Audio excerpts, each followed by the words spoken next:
Assalamualaikum warahmatullahi taala wabarakatuh. Selamat datang ke podcast Oh Ya Ke. Apa khabar semua para pendengar? Thank you so much kerana sudi mendengar kami di podcast Oh Ya Ke. Teruskan dengan soalan-soalan korang. Kalau korang ada ini persoalan dari mana-mana pun, kalau korang nak message directly kepada lawyer kita pun boleh. Kalau nak message pada ustaz pun boleh, atau kalau nak message Oh Ya Ke, oh ya, nanti aku sampaikan lah. Aku sampaikan.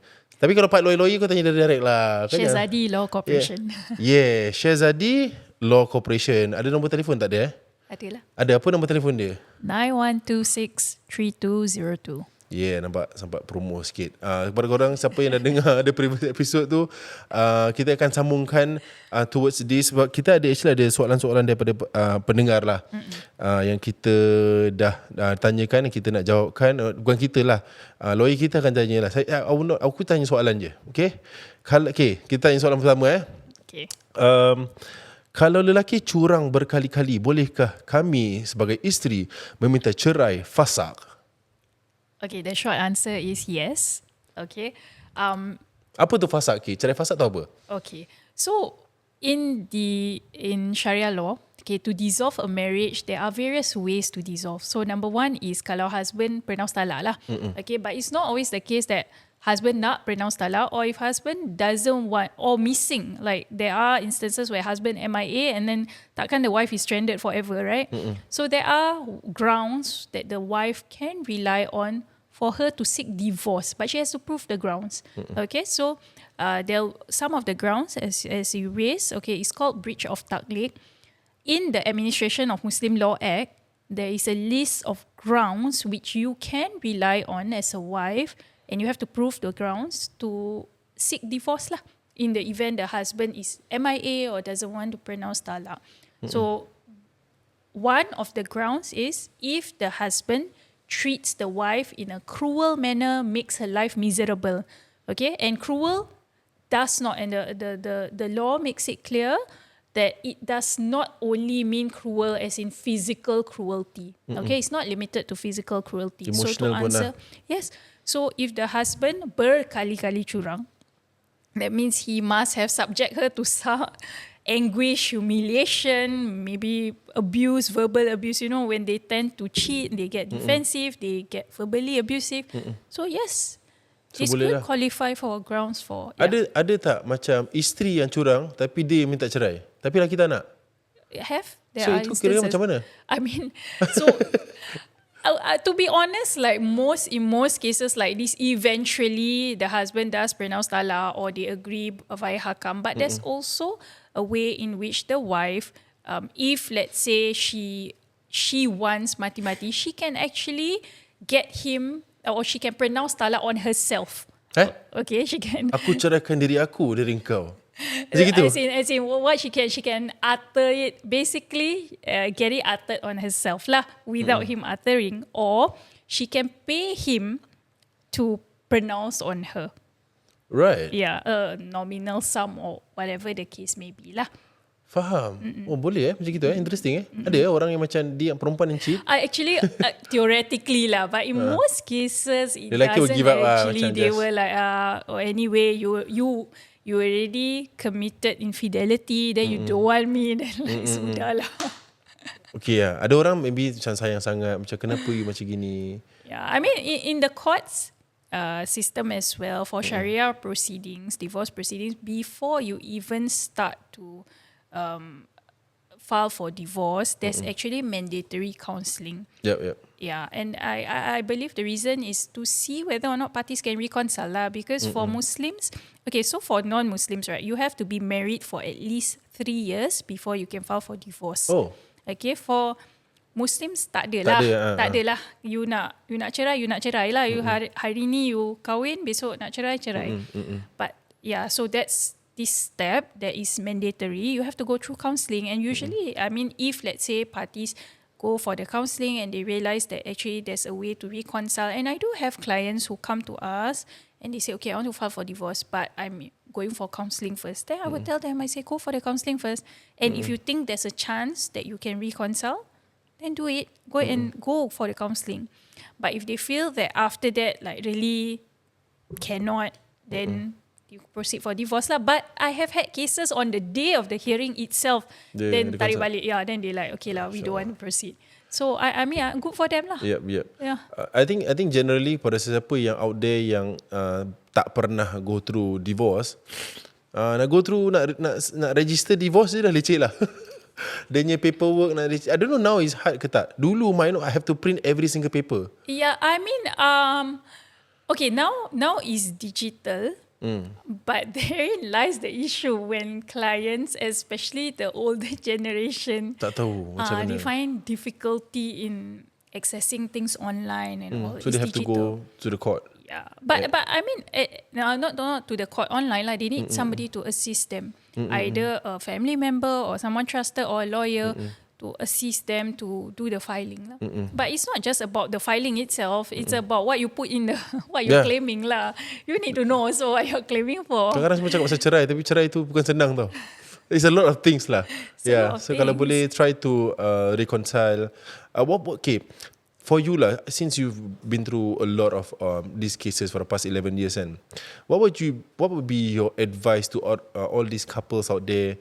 Macam kalau rasanya nak cerai, what should they do other than macam counselling, maybe understanding ke, macam I don't know, macam go to your own parents, talk ke macam mana? Pasal under Islamic ada, tapi maybe as you from a different As in perspective. what should they do to what? Salvage the marriage? To salvage the marriage. Salvage. I mean, it really depends on the circumstances. For example, if client comes to me and like okay, so for us, for my firm, we do offer consultations, and when clients come to us, I rarely ever tell them, okay, you come now and you engage me now. Never.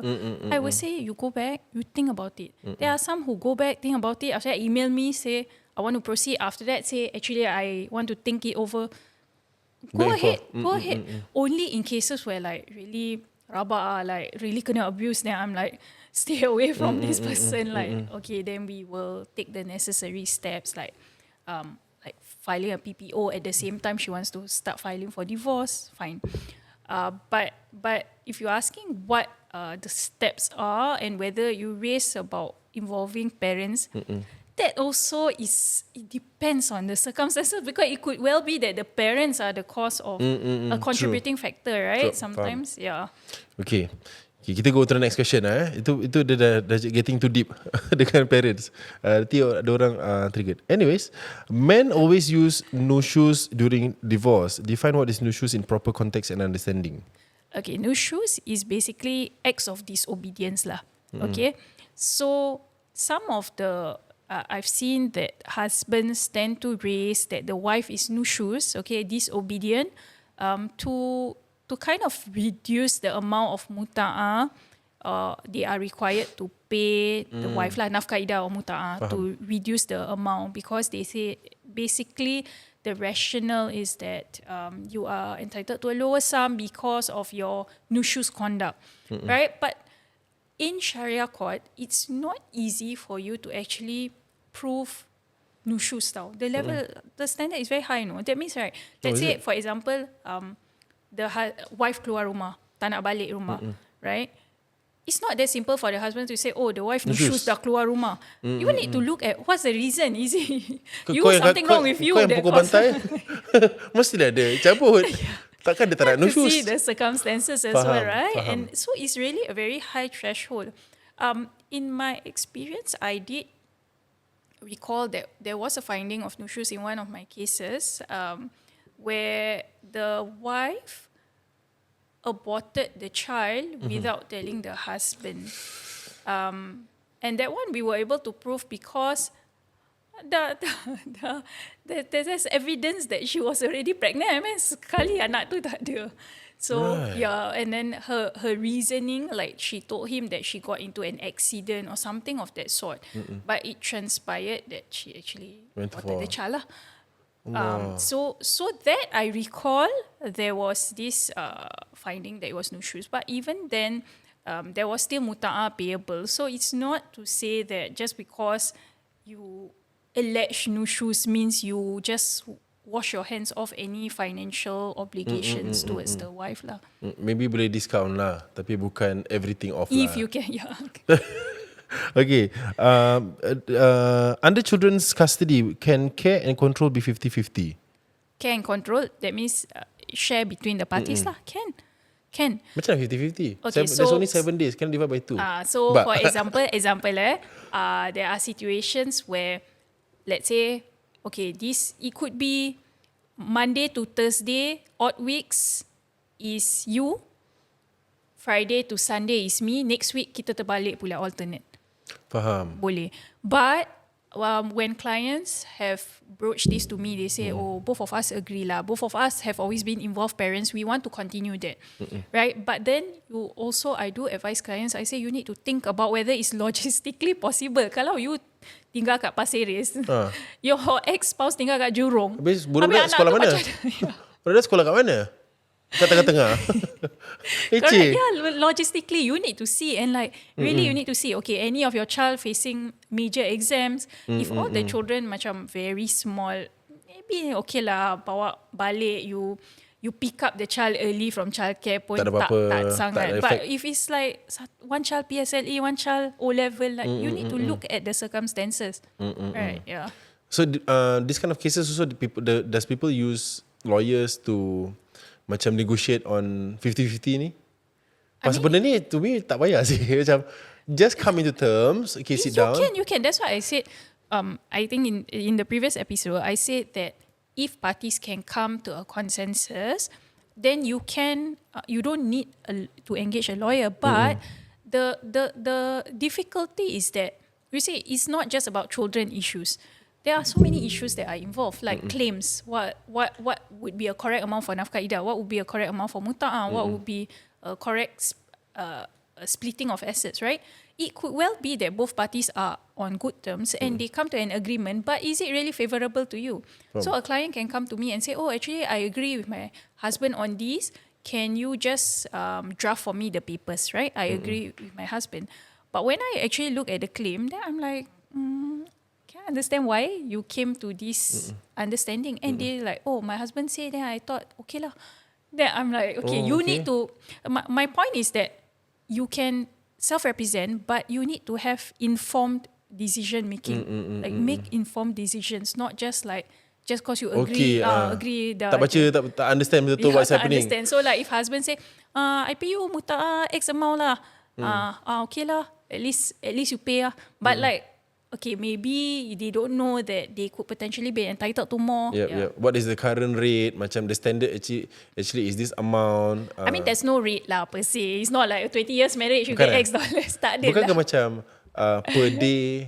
Yes, it's per day. $5. It depends on the length of the marriage, contributions to the marriage, the husband's means.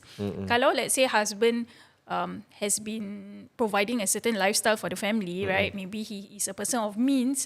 Tapi when it comes to muta'ah, I pay you muta'ah $2 a day, $3. And then she's like, okay. Maybe that may not be the most informed decision lah she's making on her own. Okay, kita rest daripada cerita-cerita orang lah. Kita cakap pasal cerita family sendiri lah, sikit bebek lah. Sebab people always fikirkan yang life as a lawyer ni very happy, very senang, banyak duit, ada time untuk anak semua. Macam mana actually? What is the actual reality? Silakan. I mean, okay, just for context, I'm not just a practicing lawyer, I'm also running my own firm. And I have a child. I'm a mother and a wife as well. Of course, I'm still a daughter. So, to answer your question on whether it's easy or not, I do not know where you get that misconception. No, it's not easy. Lawyering is not easy. Tapi dia ni law firm sendiri apa, mesti banyak time. Not for the faint-hearted lah. I mean, okay, law firm sendiri means it's your own business, right? Yep. Your own business, you have staff, right? Yep. Habis staff. Apa? Siapa bayar? Siapa nak bayar kerja dia? Kalau kita tak buat kerja. People always understand. Tapi I'm sure it's hard, especially just now you shared a bit as a start before this when your child was very much younger. Yes. Nak juggle, kerja, masak, pukul 4 pagi, keluar.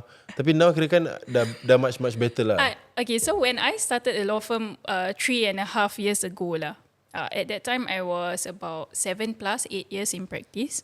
So my daughter was 2 years old at that time.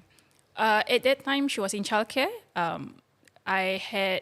Me and my husband, we didn't have much help lah. He was working at the other end of Singapore, and Is he in the same field? No. no. Okay. And I didn't have a helper at that time because I takut lah, 2 years old lah. Yeah lah, first child, Yeah, tak first tahu what's child and gonna all, happen. right? Yeah, and I mean, I've heard horror stories. I've Yep. witnessed, right, in the court personally and in the course of my work and all that. So at that time, I opened my own firm. Yes, there was a bit of flexibility in that I could tailor my timing around my daughter, but there was a limit lah as to how much I could scale my business, right? So for everybody who you see like, dia nampak, you see like, this person macam scale the business, macam looks good on the outside. Bagus ke? But the reality is that that's only possible if you have help. And I could not scale my business until such time I had help lah. And my daughter is older, she didn't need me so much, she's more independent. Yeah. So before that, it was tough lah. Right. It was tough. So as a lawyer, do you not come back home? This is macam straight questions lah. Macam, is it true that lawyers sleep in the office because of a certain major case? I don't know. Okay, I won't lie when I say that I do work long hours, even though it's my own law firm. I mean, there's different ways around it. For me, I tend to be more focused in the office at work, but that also means that, having my own law firm still allows me that flexibility. So, for example, my daughter has parent-teacher conference, got certain school events and all. I can try to make it lah for her events and work things. Teachers around. better be careful of what you say lah. Tu samanya lah. Ada orang takut tak? Macam, okay, sabar. Kita tanya sikit When your husband met you, does he know that you're a lawyer? When he met me, I was a certain law men feel trainee. I think trainee, belum called to the bar. Because I have macam back then I used to know a lawyer, trainee lah. Yeah. Tapi dia macam smart ass sikit lah. So macam, My husband said that if I didn't tell him I was a lawyer, he wouldn't have known I was a lawyer. that means you brought yourself very well, humble lah. Sebab macam the one I met, dia macam nak tunjuk sangat dia punya kepandaian dia. Oh, is it? Dia macam okay lah, macam kau pandai. No lah, I know Tak a lot of Teflon nice sangat. lawyers lah. Tak ada Tak lah. Teflon sangat. Relax sikit. Macam I understand. No. But he don't macam feel, because certain men, I think generally ada certain men feels inferior if their wife is smarter than them. Actually, I think he finds it funny when I like correct him, you know. Is it? In fact, because he started, okay, so when he knew I was at that time law trainee, he was previously in police lah. Faham. So he tried to test me lah. Oh yeah, you know this law of the penal Oh code. yeah, right. Pasal dia pun tahu law. I mean, NS time lah, Yeah, NS time lah, yeah, police. yeah. So whatever he remember, then he like start throwing. Oh, you know this section. But that's interesting. Actually, having a wife as a lawyer tak ada debate lah. Have lah. but I have to say that in the course of representing my own divorce clients, sendiri self-reflection lah. Like, okay, Right. I try to like consciously not bring too much of my work home. So macam don't be so argumentative. Yeah. Sometimes I want to argue, so like, Aren't you tired of arguing out at work? Macam gitu. If my wife's a lawyer, I would say that. Aren't you tired? Can you just don't debate with me? Do not argue with me. Let me win. In this house, I am the judge. Macam gitu. sometimes I'm like, no, number 1, number 2, number 3. He's like, Okay I'm not in court with you. Okay. Well, interesting. Okay, I think last question lah. Maybe bukan question lah. Maybe is there anything you want to say to everybody out there going through any form of cases, be it criminal or marriage ke? Is there any advice for anybody out there? Macam if they want to seek help, should they straight away macam seek help ke, atau macam what are the course of action? Macam let's say jangan criminal. Should I criminal? Okay. I'm not talking about what you should do to like engage legal services and all. That aside, I think if you are going through anything difficult in your life, whether it's divorce or a criminal matter where you're accused of something, or even if you are in I don't know, your business is undergoing insolvency or something, you are in a very dark place, right? I think you should get support. Support from those close to you. Get support first, because in my view as a lawyer, right? Even when I meet with my clients, I cannot just talk to them about the law. Oh, this is the law, this is the law, this is the law. You need to be human also. Yeah, I need to be human also. Because how do I preach to you about the law when I don't understand you as a person? Macam, actually dia ni bukan perlu lawyer, dia perlu therapist. Macam gitu ada? I mean, no lah. I think most of these people, they actually do need legal services. But what I'm trying to say is that it's very important to get support in anything that you do, especially when you are in a very dark place. Because when you are in a dark place, it's very hard to get out of it if you are alone. And then you also make very bad decisions lah, because your mind is cloudy and you don't know. Clouded, there's no help. You need support. Yeah.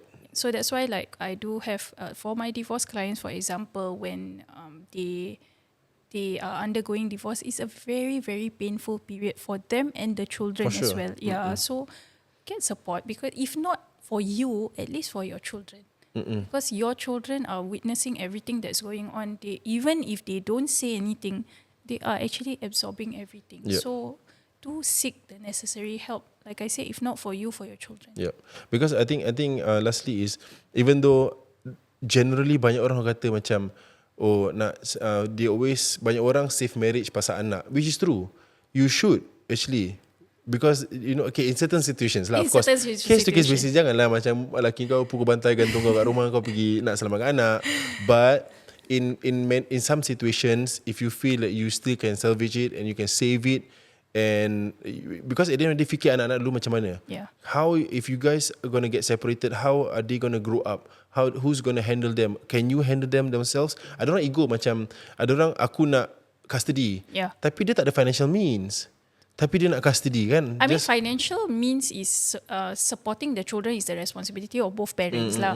So but it's interesting you brought up that point, because a number of my clients also, they say that they are staying in the marriage for the children, which is a very valid perspective. But sometimes staying in a toxic, even if there's no like physical abuse, a toxic marriage where both parents are constantly at loggerheads, or where there's no love already, that can be far more damaging to the child. Yeah, actually true. Because whatever the kids see atau macam experience, especially at the age from 1 to 7 lah, that will shape how they kan. So example, let's say father is always absent, right? Or mother is always very rude, belittling the husband, putting the husband down. They would think that that's correct. The daughter may gravitate towards a certain personality or adopt a certain personality. Likewise the son. Yeah. That's why it's very important lah. Macam kalau ada any form of argument, but even though you guys are going through the divorce kan, try not to have the argument in front of kids. That's because right. Diorang absorb everything. Kalau bapa kaki pukul, dia akan tangkap benda tu. Because I interviewed one of this guy as well. Dia he was in 3 marriages before. Macam kahwin cerai, and every single wife dia pernah pukul. He admitted. Yeah, he admitted it. Okay. So and the last one, the current wife lah, because I was sitting with the current wife, the wife asked him, kenapa kau gini Kau pernah terfikir tak? And then when he think back, dia macam, actually bapa aku dulu macam gini. Yeah. So pada dia tengok yang bapa dia handles this situation macam ni. To resolve this whole situation of argument between me and my wife, I hit her, she diam. Yeah. So when I'm younger, I see that, oh, that means aku dengan bini aku pun kena gitu. Yeah. Dia bukan fikirnya benda, dia natural reaction. Yeah, it's a natural Where reaction. macam, It become part of your psyche already. Yeah, so that's why it's actually very, very important to not show whatever you do. Of course lah, best is don't hit your wife lah. That's number one lah. But whatever it is, if you have any form of argument, not in front of the kids, because whatever words yang you throw, dia susah nak patah balik. Because budak-budak tu absorb.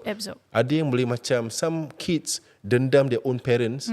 Oh, dulu bapak aku kaki pukul mak aku, memang aku damn dia. Sampai ke besar. And you don't know what actually happened. Tapi diorang just register that as that. Macam, and that also extends to beyond divorce itself. So if parties are divorced, and I do always remind my clients who are divorced already, I said, this is a brand new chapter for you. But also do take note that you are divorced from your spouse, but you're not divorced. He's not divorced from your children. So try your best. Of course, there are some instances where the other party, they are very unreasonable. But try your best to try and co-parent. Because if you don't, this inconsistency between how both of you parent after the divorce will impact the child, number one. In that the child gets confused and lost, but also the child may start manipulating, no? Like, oh, mommy always like this, don't want to give me. Then the father wants to curry favor with the children, or start buying, oh, I buy iPad, I buy this, I buy that. Yeah, so there has to be like communication and consistency, at least in co-parenting. Yep. I think co-parenting, I mean, I'm going through co-parenting itself. I think it's a process where you will grow through time. Macam, of course now I wouldn't say it's perfect as well for whatever I'm going through. Macam, it's not perfect, tapi I feel like there's always room for improvement. And then kita nak kena understand and make them feel that at the end of the day, both parents are okay. Yes, my parents divorced, but they are happy and they're nice to each other. Itu je. Orang tak perlu tahu kita punya internal punya conversations. Oh, they are happy, I can go out with this one, I can go out with this one. They're happy. That's important. That's all lah. That's all that they should see. Even though yes, it's not the reality. Bila dia dah besar sikit, maybe kita boleh explain lah. Maybe dia dah 20 years old. Dulu actually macam gini. This is what happened. Yes, because mind dia dah boleh understand. Sekarang at the young age, they don't need to know lah. And don't one more thing as well.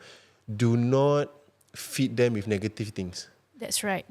And don't kau mak feed kau them. gini. Yes. Kau tahu bapak kau actually gini. Then when you next time don't need to see your father. Don't.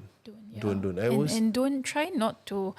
I mean, in this digital age lah, it's very common for spouses to feel. I mean, people tend to be more expressive online, which is fine, but just be aware that at some point, if your children are young, at some point they might be old enough to read what you say about their father or their mother, and you don't want it to be in a position where your child grows up and then start knowing negative things about your ex-spouse through social media. Or if somebody tell, the friend, did you see, I saw this post, that's not very nice. Tak cantik lah. Yeah. Okay, thank you so much. Thank you so much for your time here. What's your company name again? Shehzhadee apa? Law Corporation. Shehzhadee Law Corporation. If you guys can actually check out their Instagram, I'm going to tag them in the Instagram. What's the contact number kalau if anybody wants to hire your services? 9126-3202. Or you can follow us on Instagram, Shehzhadee Law. Dia boleh just DM and tanya lah macam, hi, I'm in this situation, what should I do? Macam gitulah small lah. Okay, thank you so much everybody kerana sudi mendengar kami di podcast Oh Ya Ke. Kalau korang ada any persoalan, boleh saja DM dekat Instagram kita. Jangan lupa untuk dengarkan di Spotify. InsyaAllah di YouTube tu aku try lah my best. Support lah YouTube kan. Sebab saya nak banyak benda lah saya tengah juggling. That's why kadang-kadang YouTube tu slow sikit lah saya nak upload. But Reels dengan Spotify is always there lah. Okay, sehingga kita berjumpa lagi. Assalamualaikum warahmatullahi ta'ala wabarakatuh. Waalaikumsalam.